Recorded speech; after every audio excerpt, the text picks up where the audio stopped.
Hello students, this is your history lesson. Today we are going to read chapter 5, The Rise of Nationalist Turkey from Understanding History for class 8. So we start our lesson. This is page number 39 from your book. Kemal Atatürk and the end of the Ottoman Khilafat. As World War I ended and Turkey was made to sign the Treaty of Sohr, many British, Italian, French and Greek forces came into Turkey on some pretext or the other. The numbers grew so high that at one time nearly all of Istanbul had foreign soldiers living there. Greek forces had landed in Izmir with the consent of France, Britain, and Italy. The province of Adana was occupied by the French and Urfa and Maras by the British. The presence of these foreign forces in the two major cities of Constantinople and Samarkand was resented by the Turks. On 19th May 1919, a nationalist movement led by Mustafa Kemal Pasha in Anatolia brought a major change in the fortunes of the Turkish people. This date officially marks the start of the independence movement in Turkey. Mustafa Kemal Pasha was elected the president of the Turkish Grand National Assembly at Ankara, and he successfully led the Turkish army to victory against the Greek forces. After this victory, Kemal Atatürk was given the title of Ghazi and Marshal. By September 1922, Turkey's War of Independence under Mustafa Kemal Pasha's military skills had managed to drive the Allied forces out of Turkey. The Treaty of Lausanne, 1923. Mustafa Kemal Pasha, after defeating the European forces, made them sign the Treaty of Lausanne, 1923.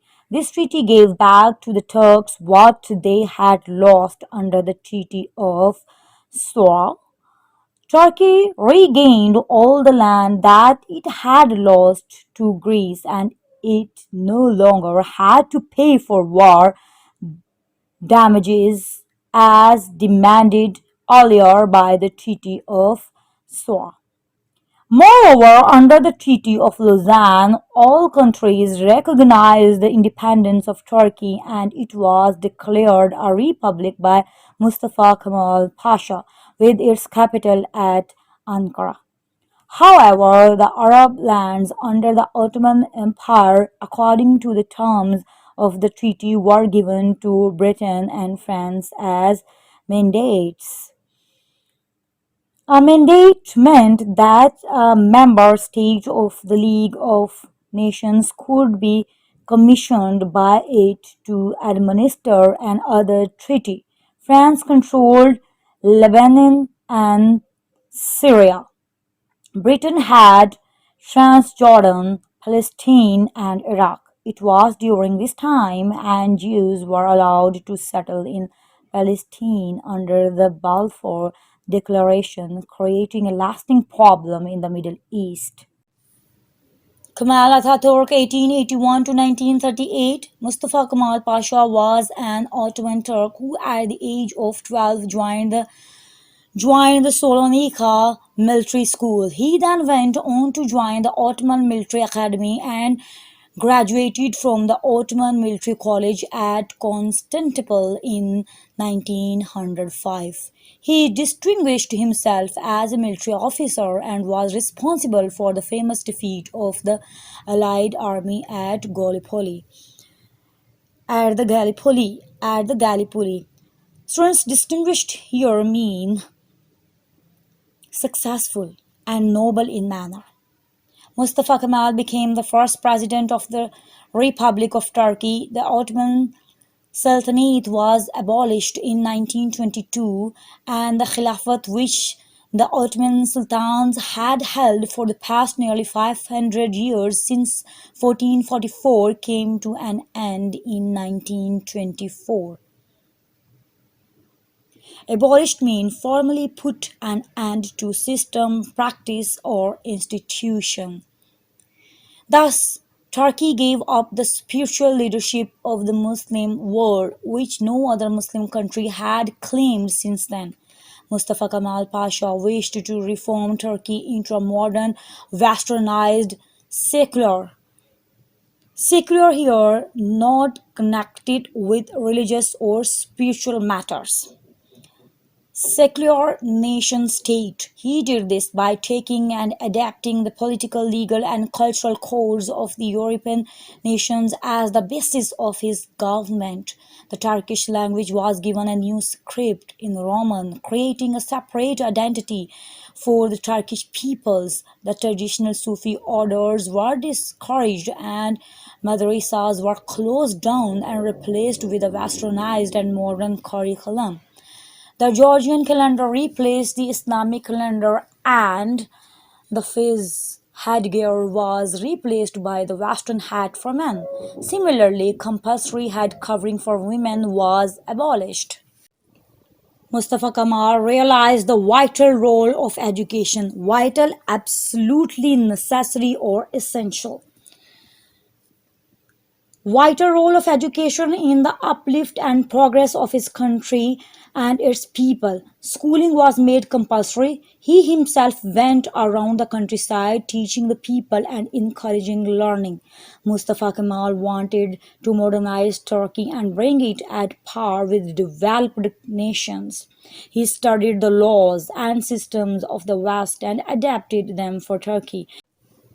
He separated religion from the government and brought in European laws, mainly Swiss, to run the country. Women who held a lower position before were given the right to vote in 1934. He also industrialized Turkey by setting up factories and a railway system. In 1934, the Turkish parliament gave the surname Ataturk to Mustafa Kemal. Ataturk means the father of the Turks, and till today he is greatly revered. Reward, feel deep respect or admiration for something. Reward in Turkey for making the country independent of foreign powers and also free from dependence on their economies. Mustafa Kemal Atatürk died on 10 November 1938 and is buried in a mausoleum overlooking Ankara. Now come to the questions. Question 1. Describe Kemal Atatürk's role in gaining Turkey's independence after the Treaty of Sowar. Answer. On 19 May 1919, a nationalist movement led by Mustafa Kemal Pasha in Anatolia brought a major change in the fortunes of the Turkish people. Mustafa Kemal Pasha was elected the president of the Turkish Grand National Assembly at Ankara, and he successfully led the Turkish army to victory against the Greek forces. By September 1922, Turkey's War of Independence under Mustafa Kemal Pasha's military skills had managed to drive the Allied forces out of Turkey. Question 2. How did the Treaty of Lausanne make the Turkish people regain their pride in nationhood? Answer. Mustafa Kemal Pasha, after defeating the European forces, made them sign the Treaty of Lausanne 1923. Turkey regained all the land that it had lost to Greece and it no longer had to pay for war damages as demanded earlier by the Treaty of Sowar. Moreover, under the Treaty of Lausanne, all countries recognized the independence of Turkey and it was declared a republic by Mustafa Kemal Pasha. A mandate meant that a member state of the League of Nations could be commissioned by it to administer another territory. Question 3. Why did Kemal Ataturk reform Turkey from a traditionalist Khilafat state to a nation state on the lines of a modern European state? Answer. Mustafa Kemal Pasha wished to reform Turkey into a modern, westernized, secular nation state. He did this by taking and adapting the political, legal, and cultural codes of the European nations as the basis of his government. The Turkish language was given a new script in Roman, creating a separate identity for the Turkish peoples. The traditional Sufi orders were discouraged and madrasas were closed down and replaced with a westernized and modern curriculum. The Georgian calendar replaced the Islamic calendar and fez headgear was replaced by the western hat for men. Similarly, compulsory head covering for women was abolished. Question 4. Why is Mustafa Kemal Pasha called the father of the Turks?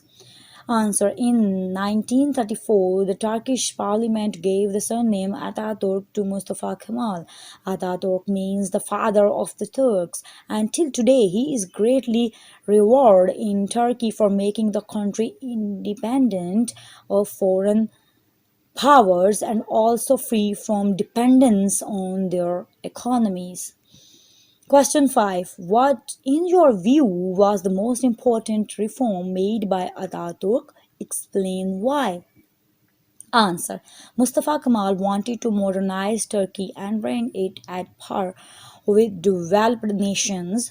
Mustafa Kemal wanted to modernize Turkey and bring it at par with developed nations. He studied the laws and systems of the West and adapted them for Turkey.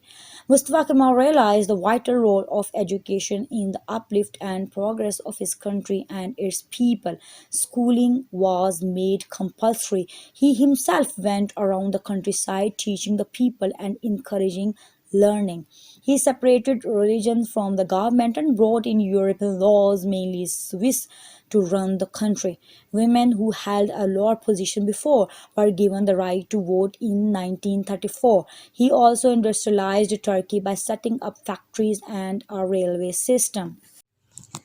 Thanks for listening. For new videos, don't forget to subscribe my channel. And if you like my videos, please share and like.